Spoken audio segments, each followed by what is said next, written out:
2014च्या अभूतपूर्व विजयानंतरचा देवेंद्र फडणवीस यांचा मुख्यमंत्री पदाचा शपथविधी सोहळ्याचा कार्यक्रम झाला होता। त्यावेळी त्या कार्यक्रमात मोठ्या संख्येनं साधू संत महंत आणि आध्यात्मिक क्षेत्रातील मान्यवरांना सन्मानानं आमंत्रित करण्यात आलं होतं।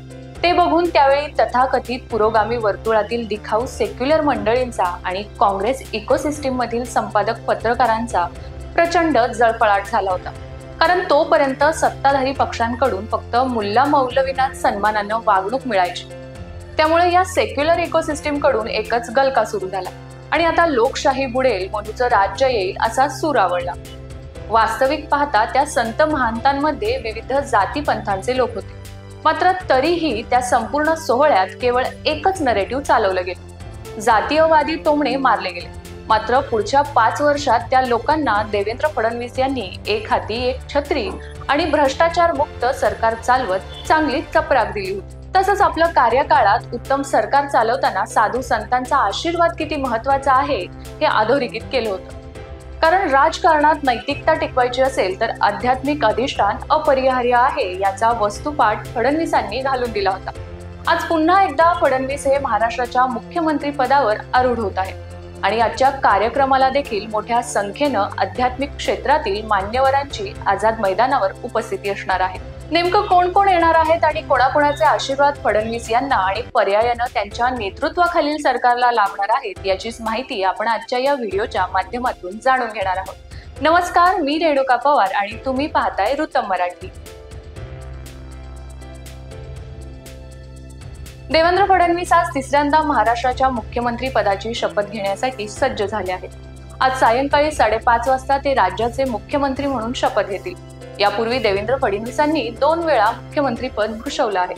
त्यांनी आपला पहिला 5 वर्षांचा कार्यकाळ यशस्वीपणे पूर्ण केला होता, तर दुसऱ्या वेळेला ते 72 तास मुख्यमंत्री पदावर होते। आजचा शपथविधी आझाद मैदानावर पार पडणार असून या शपथविधीला अनेक मान्यवर उपस्थित राहणार आहेत। सध्या या शपथविधी सोहळ्याची जोरदार तयारी सुरू असून या शपथविधीला पंतप्रधान नरेंद्र मोदी, गृहमंत्री अमित शहा, संरक्षण मंत्री राजनाथ सिंह, भाजपचे राष्ट्रीय अध्यक्ष जे.पी. नड्डा, केंद्रीय मंत्री नितीन गडकरी यांच्यासह मंत्रिमंडळातील अनेक मान्यवर नेते उपस्थित राहणार आहेत। यासह 2014 प्रमाणेच साधू संत महंत देखील या शपथविधी सोहळ्याला उपस्थित राहणार आहेत। यावेळी 400 साधू संतांना नव्या सरकारच्या शपथविधी सोहळ्याला आमंत्रण पाठवण्यात आलंय। शिवाय विविध समाजाच्या प्रतिनिधींनाही निमंत्रण पाठवण्यात आलं आहे। विशेष म्हणजे पश्चिम नागपूरमधील गोपाळ बावनकुळे यांना देखील या शपथविधी सोहळ्याचं निमंत्रण पाठवण्यात आलंय। त्यांचा चहाचा ठेला आहे। 4 वर्षापूर्वी त्यांच्या चहाच्या ठेल्यावर फडणवीस एकदा चहा प्यायला गेले होते आणि मुख्यमंत्री झाल्यावर आपण पुन्हा चहा प्यायला येऊ असा शब्द त्यांनी दिला होता। आज राज्याचे ते 21वे मुख्यमंत्री म्हणून शपथ घेत आहेत, अशातच त्यांनी गोपाळ बावनकुळे यांनाही निमंत्रण पाठवलंय।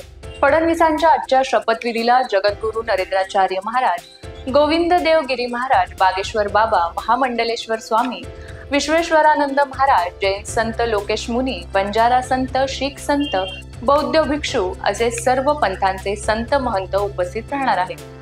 शिवाय काशी विश्वनाथ मंदिराचे मुख्य पुजारी आणि महाकाल मंदिराचे मुख्य पुजारी तसंच महाराष्ट्रातील सर्वच प्रमुख मंदिरातील मुख्य पुजाऱ्यांनाही आजच्या या शपथविधीला आमंत्रण देण्यात आलंय। अशा मान्यवर साधू संतांच्या आशीर्वादानं सत्तेत आलेल्या सरकारकडून तुम्हाला काय अपेक्षा आहेत ते आम्हाला कमेंट करून नक्की सांगा आणि पाहत रहा रुतम मराठी।